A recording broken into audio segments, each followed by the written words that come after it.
Les informations de Tiengle TV International sont de haut niveau. Seuls les sages comprennent. Nous allons évoquer de grands sujets. Tiengle Jabrani Trapuka Kalan Haklima de Bafa. Pakumakuma de la Talike, Kobaudika.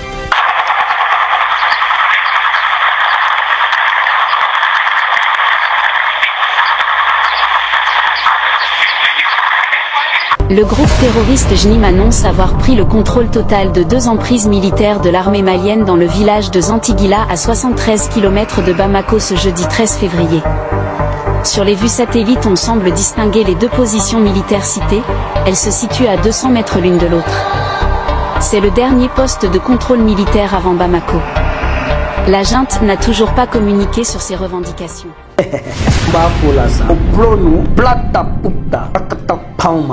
Région de Sang, cercle de Kemprana.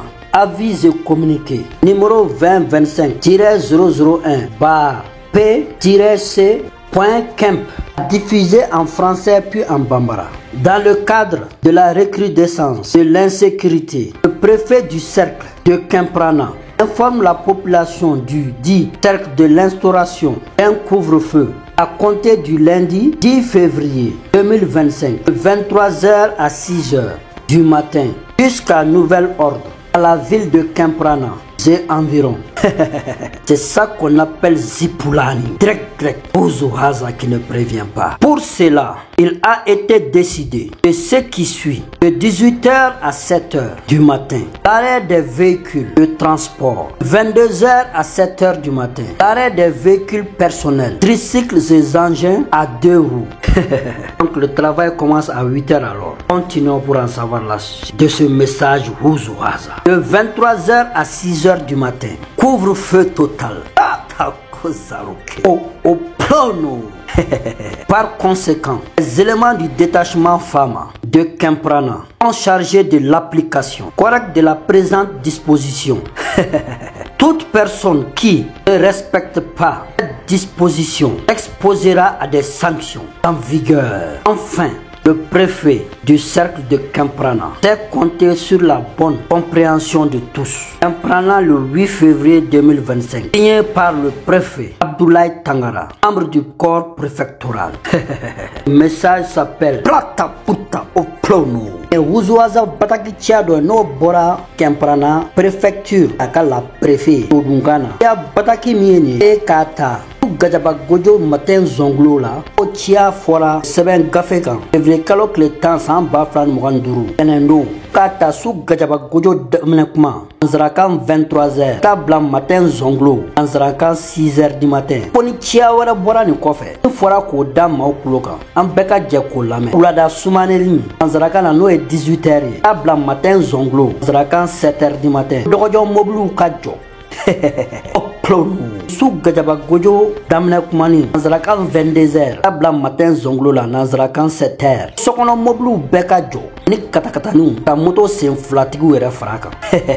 La sako barat na damna ola 8h zawa. Ngatamani babu to. Kia sabana mimbe bataki kono. Ya laban. Kata sous Gajaba Gojo, Nazrakan na 23h, Tabla matin zonglo, Nazrakan na 6h du matin. Oye couvre-feu total. Todunka na sa, morfatigu de peyala dugu kono. Kani benani ma charia la bato na kabako daiga ka la nyine no Kemprana ka befe ukani charia la bato jagwa charia fanga jagwa la almani ya ke katigale mana yeni wakati nuna kenema ni mi soro samarabatigu fe ni pointemation ojugo ma kramo way bolono blala o gafela Abdoulaye Tangara fe le barakela e fe ko la jere tona Zaro. Trapuinga kalande otalako walma mune be lagana bawere kera mawere kurumbai metan komi katan jami plata puta oplono rakta poma man.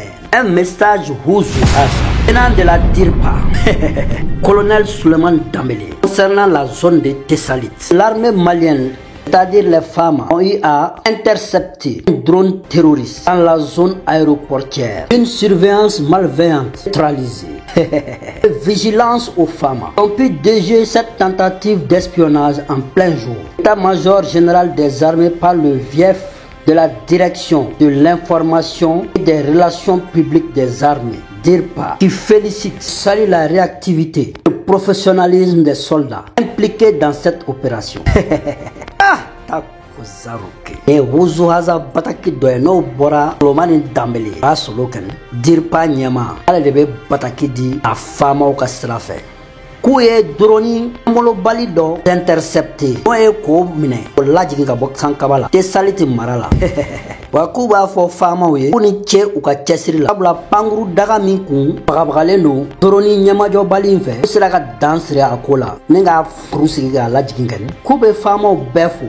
U ka nin baara ɲuman ye ni kɛwale ɲuman ye na tamazɔr yɛrɛ ka sira fɛ o ciya donna Diripa ba Solomani da k'o lase baasi tɛ ko ciya in mɛnna koyi an ka taa sira dɔ in fɛ Lazawadi ka kɛlɛkɛ cɛmanw olu yɛrɛ ka ciya an k'o yɛrɛ lamɛn sabula ko kelen tɛ sen na bɛɛ bɛ kuma ka da i ka tiɲɛ de kan ka tiɲɛ gele sanfɛ o de ye tiɲɛ ye dɛrɛ anw kɔni b'a lase ka taa panw kan Wuzu Haza wɔlɔ fɛrɛ kɔnɔ an tɛmɛ babu tɔ un message Wuzu Haza Front de libération de l'Azawad F-la annonce avoir abattu un hélicoptère. Vidéo à l'appui. L'Africa Corps. Selon la source, 4 mercenaires Wagner auraient eu la mort durant l'explosion de l'appareil hélicoptère. Appareil qui a permis aux éléments du force F-la sur le terrain d'abattre l'hélicoptère prouve qu'ils ont les moyens de sécuriser leur espace aérien contre quiconque, contre d'autres agressions venant de nulle part. Ils sont prêts toujours à servir et à protéger leur territoire qui est l'Azawad.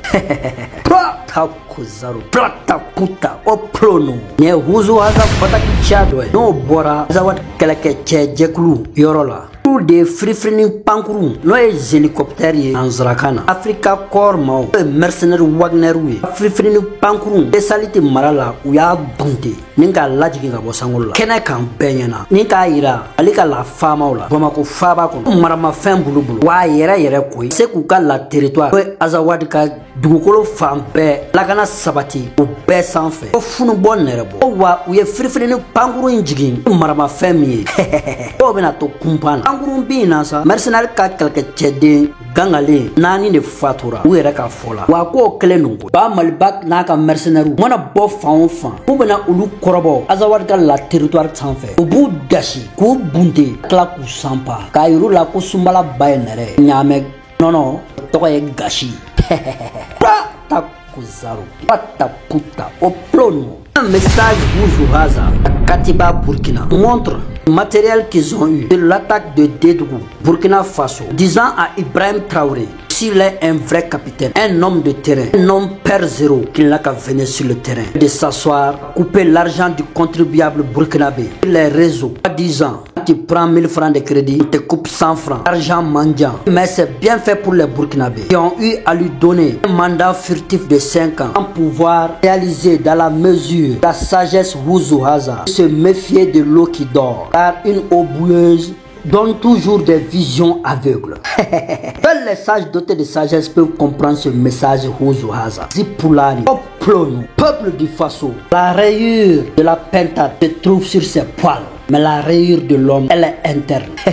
Soyez éveillés. Comprendre ce message Wuzu Haza. Ma mère. Cette souffrance, vous l'avez cherchée et vous allez la consommer. Certes, jusqu'au jour où vous allez comprendre qui a mis eau dans Coco. Peuple du Faso, Dieu vous voit. Tu parles comme ça, je te renvoie. S'il te plaît, viens là. Regardez-moi ça. Des grands mafieux comme ça. Vous êtes en train de faire la mafiosie. Vous voulez distorder les relations entre la Russie et la Guinée. Regardez-moi ça. Un Guinéen se retrouve en Russie là-bas. Il peut parler comme ça? Excusez-moi, monsieur le président. Excusez-moi. C'est comme ça que vous avez marché sur la Guinée. Vous vous êtes embourbé avec l'ancien gouvernement qui a parlé. Est-ce que je t'ai parlé? Je t'ai interrompu? Quand ces gens ont parlé, j'ai parlé. Je prends l'exemple sur Super Bobo. C'est aux Guinéens d'ailleurs que je parle. Pour dire, vous êtes les plus grands diplômés. Qui a applaudi ici? Super Bobo n'a pas parlé. Tout le monde a applaudi. On vous demande. Vous dites que vous n'êtes pas dans la politique. Quelle politique? Des hommes voleurs alors. Parce que l'usine là, c'est pas toi qui as fait cette usine là. Cette usine là nous appartient. Ça appartient à nos parents. Pardonnez-moi, monsieur le président. Je suis d'accord avec vous. C'est la politique. Quand on parle de l'achat, du rachat d'une usine, c'est une politique. C'est la politique. Aujourd'hui maintenant, on a des gens qui sont sur notre dos. Tu es couché, tu es tranquille. C'est encore plus grave que la politique. C'est le machiavélisme. C'est la politique. C'est la subversion. Est-ce que le Super Bobo a parlé de la politique? Il a parlé clairement et nettement. Il n'a même pas pris ton exemple. Il a pris sur tous les Guinéens. Excusez-moi, je ne comprends pas tout. J'ai dit ce que le Super Bobo a dit. Est-ce que c'est faux ou bien c'est réel? Répondez à la question. C'est réel, monsieur le président.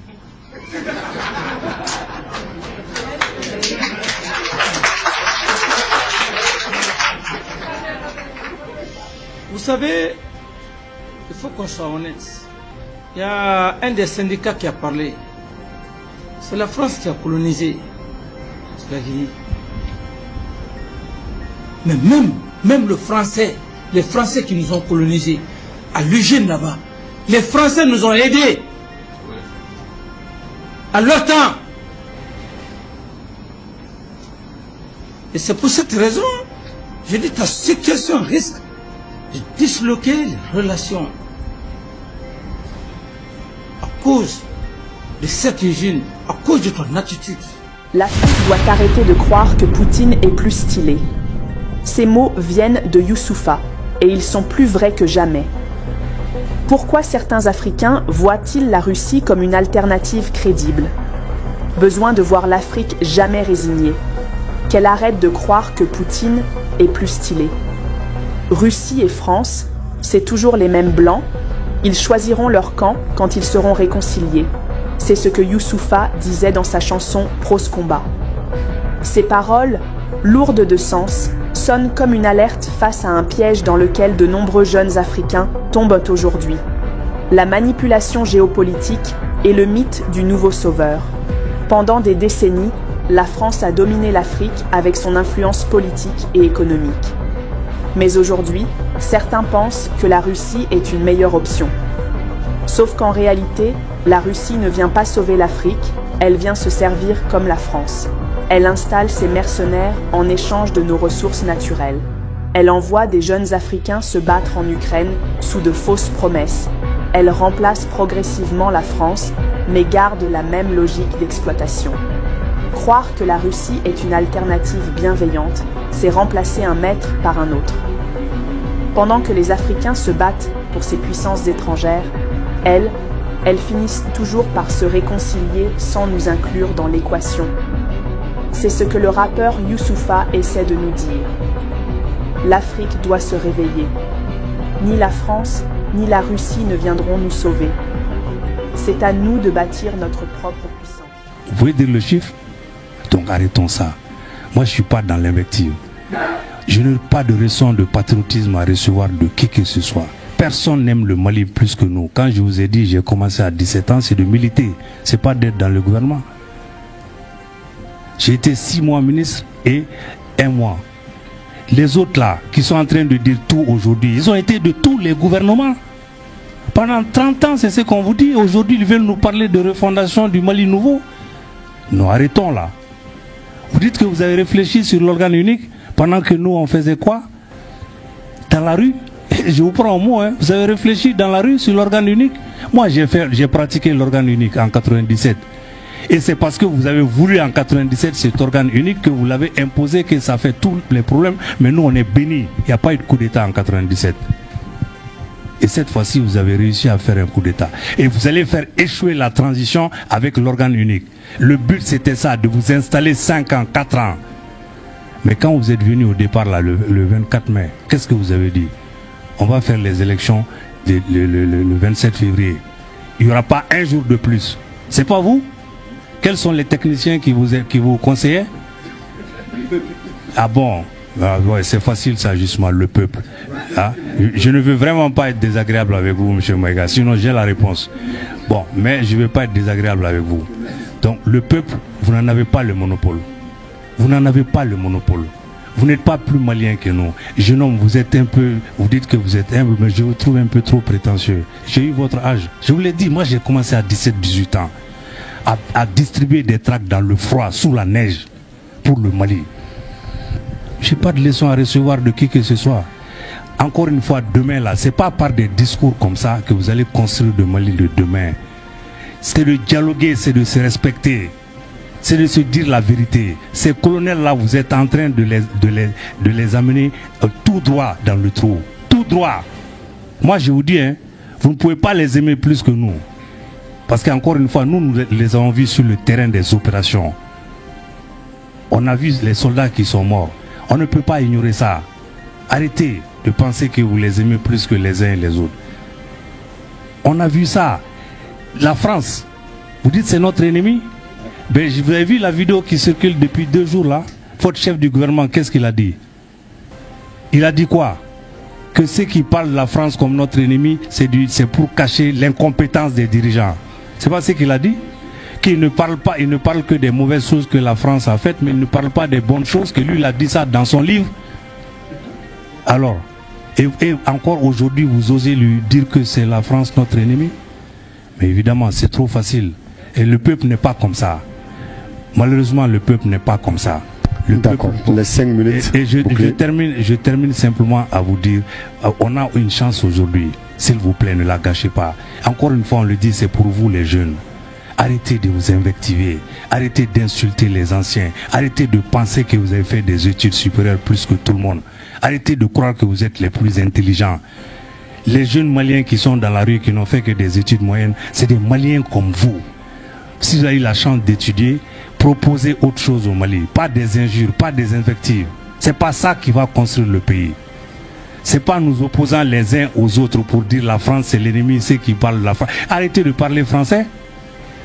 Je ne vous comprendrai pas, on se parlera pas. Je ne parle pas son règne, je ne parlez pas Bozo. D'accord. Bon, merci.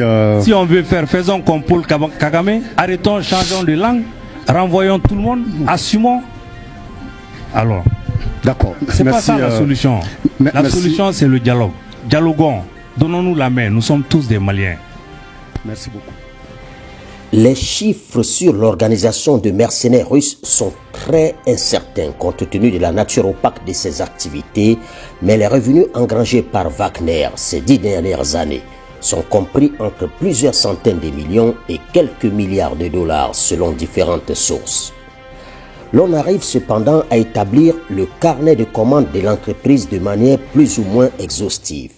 Jadis vue comme une vulgaire agence d'intérim, spécialisée dans le placement d'aventuriers sans foi ni loi, prêts à prendre les armes pour quelques billets, Wagner est désormais considéré par tous les experts en sécurité et guerre d'influence comme le proxy officiel de Moscou pour des missions que la Russie ne peut pas ou ne souhaite pas assumer.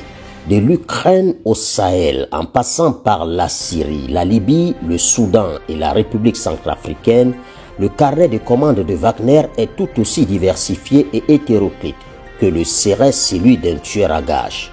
Le seul lien entre ces conflits dans lesquels l'organisation russe est intervenue, c'est l'implication directe ou indirecte de Moscou. Si on peut penser a priori qu'il s'agit juste de tirer le maximum de gains financiers possibles, les questions d'influence ne sont guère bien loin. D'où le rôle de proxy de la Russie qui sied bien à Wagner et que la machine créée par Evgeny Prigojine exécute à merveille. Le fondateur de Wagner est un repris de justice. Certains estiment même d'ailleurs qu'il n'a jamais cessé d'être un voyou, assimilant ses activités de patron d'une entreprise de mercenaires comme une manière de rendre licite une activité illégale, voire mafieuse.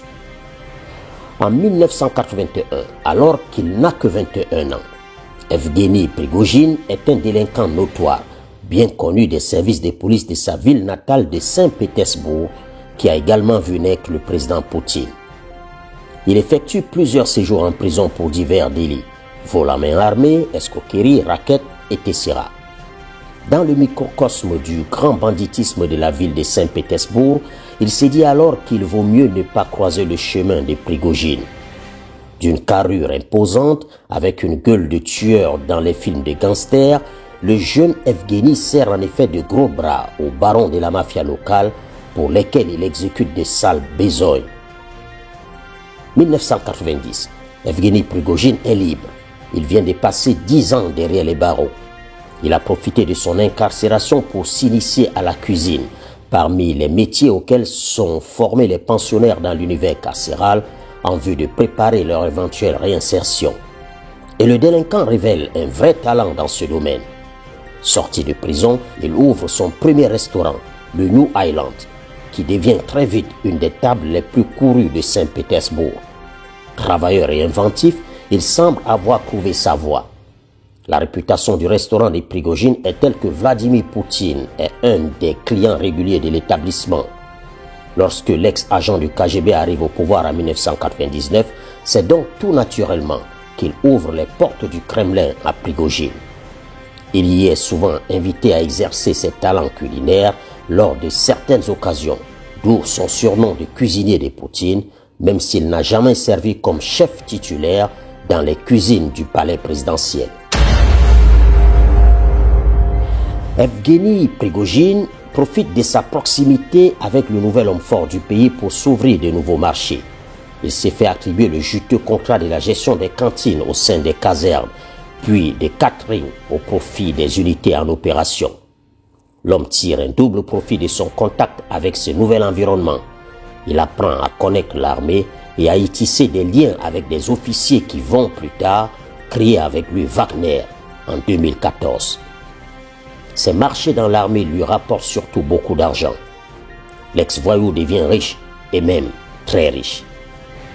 Soukankin Sergei, chercheur reconnu comme expert dans les affaires russes, estimait dans un article publié en 2018 que M. Prigojine avait investi jusqu'à 120 millions de dollars, soit quelques 74 milliards de CFA dans Wagner.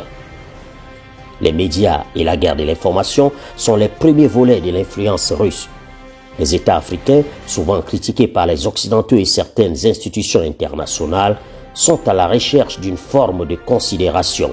Les peuples africains, de plus en plus, ont l'impression que leurs gouvernants sont généralement traités avec condescendance par les Occidentaux, donnant par moments l'impression de n'être que de simples obligés, des marionnettes. Des propos arrogants et paternalistes d'Emmanuel Macron vis-à-vis des dirigeants africains ne sont qu'une illustration soft de ce qui irrite l'Afrique dans sa relation avec l'Occident. Moscou flaire dans cette situation le bon filon. Plus besoin d'enfoncer une porte grandement ouverte par le comportement parfois extrêmement méprisant de certains dirigeants occidentaux.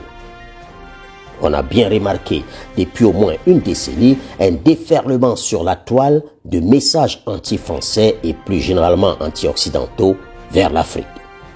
Comme le relèvent des documents des services des renseignements d'un pays européen que nous avons pu consulter, une partie des Africains qui craignent de vieux contentieux coloniaux non soldés avec les ex-puissances tutélaires relaient sans modération ni filtre les diatribes anti-françaises et les éléments de langage sortis des laboratoires russes diffusés à travers les réseaux sociaux. Fin de citation. Si Wagner est plus visible à travers la présence de mercenaires sur différents théâtres d'opération, l'influence demeure une activité fondamentale mais secrète du groupe d'Evgueni Prigojine.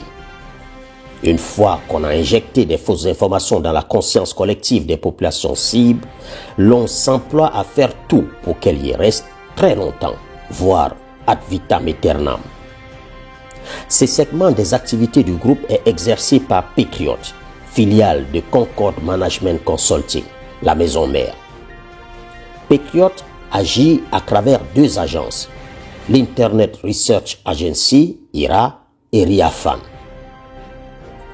Depuis le siège de l'organisation à Saint-Pétersbourg, c'est Yaroslav Ignatovski et Igor Osachi qui sont aux commandes de IRA. Ces spécialistes des activités confidentielles de guerre de l'information sont à la tête de véritables manufactures à Kroll. Leur efficacité est telle qu'en 2016, les États-Unis avaient clairement identifié IRA d'être, je cite, une entreprise de production de fausses informations qui, sous des faux comptes, mène des actions de déstabilisation à travers les réseaux sociaux. Fin de citation. Rétrospectivement, tous les experts des médias sociaux ont fini par démontrer l'action de la Russie dans les attaques répétées contre Hillary Clinton, qui ont très probablement impacté le choix des électeurs américains en faveur de Donald Trump, identifié par le Kremlin comme moins hostile. Le 7 novembre 2022, le chef de Wagner reconnaissait publiquement sa participation directe à l'opération tendant à empêcher l'élection de l'épouse Clinton. Travaillé depuis 2 décennies par les trolls, le public africain est devenu une sorte de marché juteux qui s'arrache les fake news les plus fantaisistes sortis des officines russes. Et l'opinion africaine réagit toujours dans le sens souhaité par ceux qui sont derrière ces fausses informations. On se souvient de ces nombreuses manifestations anti-françaises qui ont souvent précédé la demande de départ de l'armée française des pays du Sahel. En décembre 2021, des partisans de l'opposition sénégalaise s'en prennent à plusieurs enseignes françaises, dont des supermarchés et stations-service, alors que la France n'était nullement impliquée dans les querelles entre le président Macky Sall et ses adversaires. On ne saurait expliquer autrement ces actes si ce n'est la manifestation de l'effet de l'intox anti-française conçue et diffusée par la Russie. N'allez surtout pas dire aux populations du Mali et du Burkina Faso que la France n'exploite aucune ressource de ces États. Tous deux producteurs d'or, cette ressource est notamment exploitée par des entreprises sud-africaines, américaines, britanniques et australiennes. Aucune compagnie française n'est présente dans le secteur minier au Mali ou au Burkina. Au Niger, c'est la compagnie publique chinoise qui exploite le pétrole et au Tchad, ce sont des Américains qui pompent l'or noir. Et si l'ex-puissance coloniale a le monopole de l'uranium au Niger, il n'en dépend pas et Niamey est un producteur moyen à l'échelle planétaire. Des fausses vidéos de soldats français prétendument en train de dérober des lingots d'or en Afrique, au massacre des civils par l'armée française, en passant par des livraisons d'armes et de motos aux fondamentalistes du Sahel, les médias locaux diffusent à profusion des reportages sur le pillage des ressources minières du Mali, du Burkina et du Niger par l'armée française. Ces informations sortent directement des officines de désinformation de Wagner, mais la très large majorité de ceux qui les relaient l'ignorent, que ce soit les médias traditionnels ou les influenceurs africains. Comme c'est la règle pour toute opération de désinformation bien conduite, le narratif se construit à partir de faits réels, ensuite déformés. Dans le cas d'espèce, ces actes de guerre de l'information se fondent sur le fait historique, l'exploitation des ressources de ces pays par la France pendant la colonisation. Cela ne correspond certes plus à la réalité du moment, mais les esprits sont prédisposés par le poids de l'histoire à croire que l'exploitation coloniale se perpétue aujourd'hui encore. Si IRA est dans la stratégie et le monitoring général, l'entreprise russe Ryafan, autre version des Patriotes, est l'organe opérationnel des manœuvres récurrentes de désinformation et de propagande. Plus spécifiquement, elle est dans la production de contenu et le recrutement des vecteurs et relais. Sur le terrain, Ryafan utilise tous les supports possibles en finançant des médias locaux comme la radio centrafricaine Lengo Songo, des sites d'influence ouvertement pro-russes comme Bangui 24 News, des médias en ligne comme Malijet, particulièrement en vogue à Bamako ou dans la diaspora malienne. Des influenceurs comme Abdoul Niang et sa plateforme Niang TV, l'activiste Ben Le Cerveau, avant qu'il ne tombe en disgrâce, ou le farfelu Bobo Mabel Diawara, sont entre autres éléments d'influence russe au Mali. Ibrahim Maïga qui vit aux États-Unis ou Abou Zouaré qui réside à Ouaga, tous deux citoyens burkinabés soutenant le capitaine Traoré, sont identifiés dans plusieurs fiches confidentielles des services des renseignements étrangers, consultées par le site L'Enquêteur Déterminé. D'autres méga célébrités francophones des réseaux sociaux apparaissent dans nombre de bulletins de renseignements que nous avons pu consulter. Il s'agit de Kémy Seba, Nathalie Niam, Franklin Niamsi ou encore Alain Foucault. La structure du journaliste camerounais Afo-Média est clairement désignée comme un des organes ayant reçu des financements occultes de la Russie, alors que plusieurs bulletins de renseignement quotidiens, les fameux BRQ auxquels nous avons pu avoir accès, présentent Yamb, Seba et Niamsi comme des soldats du net grassement rémunérés par Moscou. En 2023, la justice suisse avait fermé les comptes de Nathalie Yamb, citoyenne de ces pays européens. Il lui était reproché des versements de gros montants en espèces ou encore la réception de virements en provenance d'organisations russes dont elle n'a pas pu fournir de motifs valables de transfert de telles sommes dans son compte. Pour les mêmes raisons de blanchiment de capitaux, la justice française cette fois-ci a fermé les comptes bancaires de Kémy Seba et Franklin Niamsi. La prestation rémunérée pour le compte de la Russie a donc été établie de façon irréfutable pour ces activistes. Toutes nos démarches pour faire réagir les influenceurs cités dans cette enquête ont été infructueuses. Mesdames et messieurs, nous vous invitons à aller lire l'enquête complète qui révèle notamment comment Wagner se finance en pillant les ressources des pays où ces mercenaires opèrent. Ce sera sur le site L'Enquêteur Déterminé, dont l'adresse s'affiche devant vous. À très bientôt pour de nouvelles enquêtes, toujours basées sur la vérité. Inch'Allah.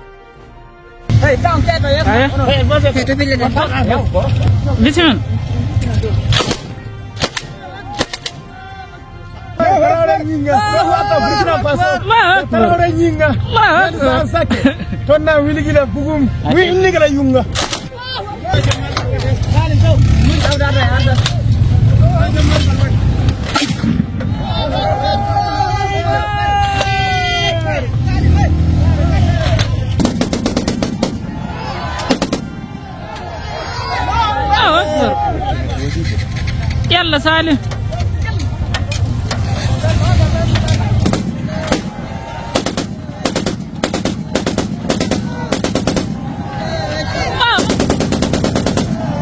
أكبر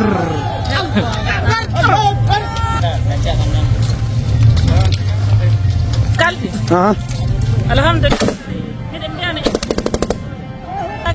ko mujahidina wallahi le wolde nde wonno ko heddoto bi idinillah Allahu akbar min yentira la ilaha illallah kanyum e kafa ki wonno ko min kardata e makko si Allah jab fir'auna en kalga kefe kanko do halgodo Allahu akbar ko la ilaha illallah le waqtu min Allahu akbar izzatu lillah إن العزة لله ولرسوله وللمؤمنين ولكن المنافقين لا يعلمون هذا بإذن الله الله أكبر.